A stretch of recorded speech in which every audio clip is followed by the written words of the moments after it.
अगर आपको बॉडी में एक जगह जगह दर्द रहता है, दांतों की दिक्कत है, नाखून जल्दी टूटते हैं या फिर वीकनेस फील होती है, तो ये लक्षण है कमजोर हड्डियों की तरफ इशारा करते हैं। लेकिन घबराइए नहीं, इस वीडियो में मैं आपसे शेयर करूंगी हड्डियों के कमजोर होने के कुछ ऐसे कारण जिन्हें हम में से बहुत सारे लोग नहीं जानते हैं। साथ में हम बात करेंगे कि क्या खाना चाहिए और क्या नहीं, ताकि हमारी बोन्स और जॉइंट स्ट्रॉन्ग और हेल्दी रहें। क्योंकि बोन्स का स्ट्रॉन्ग होना बहुत ज्यादा जरूरी है, नहीं तो आपको आर्थराइटिस जैसी शिकायत हो सकती है। तो आइए बिना किसी देरी के आज का वीडियो शुरू करते हैं। और अगर आपको मेरा वीडियो पसंद आ जाए तो वीडियो को लाइक और शेयर जरूर कर दीजिएगा। अगर आपकी हड्डियां कमजोर हो जाएं, तो पूरे शरीर में तरह तरह की दिक्कत शुरू हो जाती है। जनरली देखा जाए तो लोगों को 3 तरह की प्रॉब्लम फेस करनी पड़ती है। पहली है इन्फ्लेमेशन। दोस्तों, बोन्स और जॉइंट में जब भी इन्फ्लेमेशन होती है तो बॉडी इसका जो सिग्नल होती है वो पेन की फॉर्म में देना शुरू कर देती है। अब अगर आपने पेन किलर खा ली, इस दर्द को दबा दिया, तो ये इन्फ्लेमेशन आगे जाकर आर्थराइटिस और गाउट जैसी गंभीर बीमारियों का कारण बन जाती है।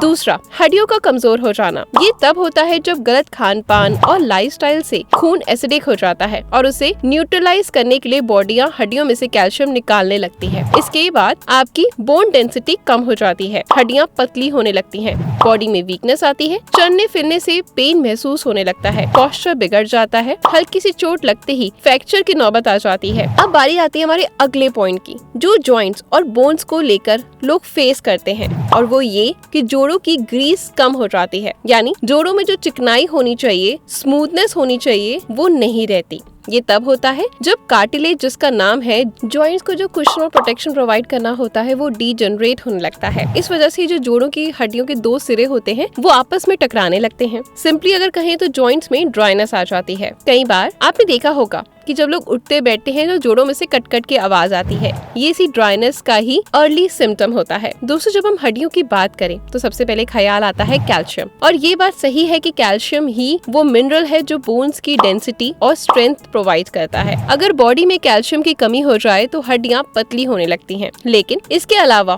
विटामिन डी, मैग्नीशियम और प्रोटीन भी बोन्स और जॉइंट्स के लिए इम्पोर्टेंट न्यूट्रिएंट है। अब या तो हमारा खान पान अच्छा नहीं है, उसमें भी बहुत हड्डियों का जो प्रॉपर न्यूट्रिशन मिलना चाहिए वो नहीं मिल पा रहा। लेकिन कई बार हम सब कुछ खाते हुए भी ऐसी गलतियां कर जाते हैं जिसकी वजह से हमारी बॉडी इन इम्पोर्टेंट न्यूट्रिएंट को एब्जॉर्ब ही नहीं कर पाती। जैसे दोस्तों, लगभग सभी दालों में कैल्शियम, मैग्नीशियम और प्रोटीन पर्याप्त मात्रा में होता है, लेकिन अक्सर हम धुली दालों को बिना भिगोए बना देते हैं। ऐसे में दालों में जो फाइटिक एसिड होता है और एंटी न्यूट्रिएंट होते हैं, वो इन फूड के कैल्शियम से बाइंड हो ही नहीं पाते और उन्हें बॉडी में एब्जॉर्ब ही नहीं होने देते। इसलिए राजमा, छोले, चना, मूंग दाल, मोट और उड़द जैसी दालें रेगुलर खाएं, लेकिन पहले 6 घंटे के लिए उन्हें भिगो दें। इसी तरह बहुत ज्यादा चाय और कॉफी पीने वाले लोगों की भी हड्डियां उम्र से पहले कमजोर हो जाती हैं। खास करके जब हम खाने के बाद चाय या कॉफी पीते हैं तो इन ड्रिंक्स में जो टेनिन और कैफीन होता है वो प्रोटीन की एब्जॉर्प्शन में बाधा डालता है, और हमारी बॉडी का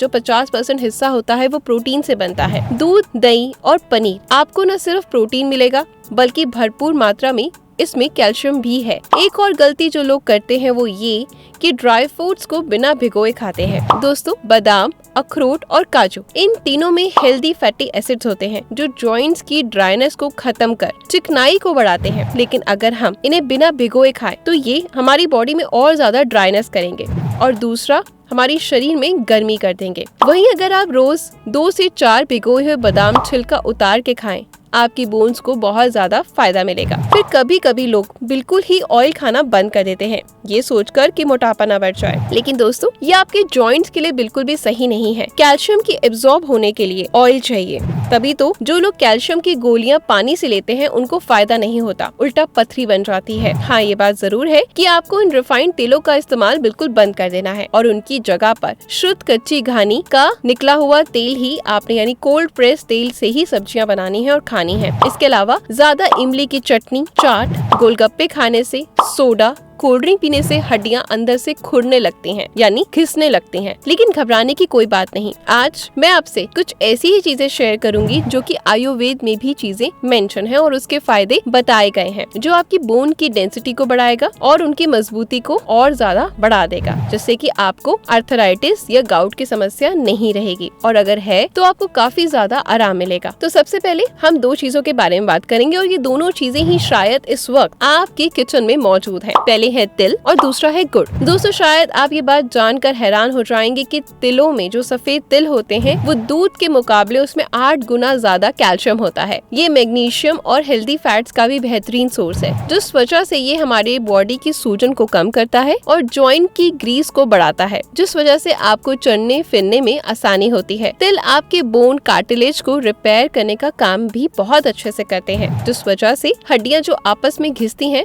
वो ठीक होने लगती हैं। दोस्तों गुड़ भी अपने आप में कैल्शियम का बहुत अच्छा सोर्स है और साथ में इसमें फास्फोरस, आयरन जैसे माइक्रो न्यूट्रिएंट भी होते हैं, जो न सिर्फ एसिडिक हो चुके ब्लड को प्योरीफाई करते हैं बल्कि खून को बढ़ाने में गुड़ बहुत कारगर है। और दोस्तों तिल और गुड़ का जो कॉम्बिनेशन है वो रामबाण औषधि से कम नहीं। आयुर्वेद में ही नहीं बल्कि आज मॉडर्न साइंस भी इसको लोहा मान चुकी है, यानी इस बात को प्रूव कर चुकी है। इसलिए हमारी दादी नानियाँ तिल और गुड़ के लड्डू सर्दियों में बनाया करती थी और इन्हें बनाना बहुत ईजी भी होता है, बस 10 मिनट में बनकर तैयार हो जाते हैं। तो आप भी इस तरह से जैसे आपको पसंद है लड्डू खा सकते हैं या फिर तिल को हल्का सा रोस्ट करके अपने रोजाना के आटे में उसको मिला सकते हैं, जिससे कि आपकी रोटी में जो आप खा रहे हैं उसमें तिल के गुण भी हो जाएंगे और आपके शरीर को प्रॉपर मात्रा में सारे न्यूट्रिएंट मिल पाएंगे। और खाने के कुछ देर बाद कुछ मीठा खाने की क्रेविंग को खत्म करने के लिए आप छोटा सा गुड़ का टुकड़ा गर्मियों में और सर्दियों में थोड़ी ज्यादा क्वांटिटी में गुड़ खा सकते हैं। आप जैसे 4-5 लोगों का रोटी बना रहे हैं तो उसमें आप 2 से 2.5 चम्मच तिल डाल लीजिए और खाने के बाद गुड़ का सेवन करना शुरू कर दीजिए और फिर देखें कि आपकी हड्डियां कितनी ज्यादा स्ट्रॉन्ग हो जाएंगी। और सर्दियों में आप इन दोनों का लड्डू बनाकर खा सकते हैं। आई होप ये वीडियो आपके लिए बहुत ज्यादा हेल्पफुल रहा। अगर आप लोग भी अपनी हेल्थ से जुड़े किसी भी प्रॉब्लम का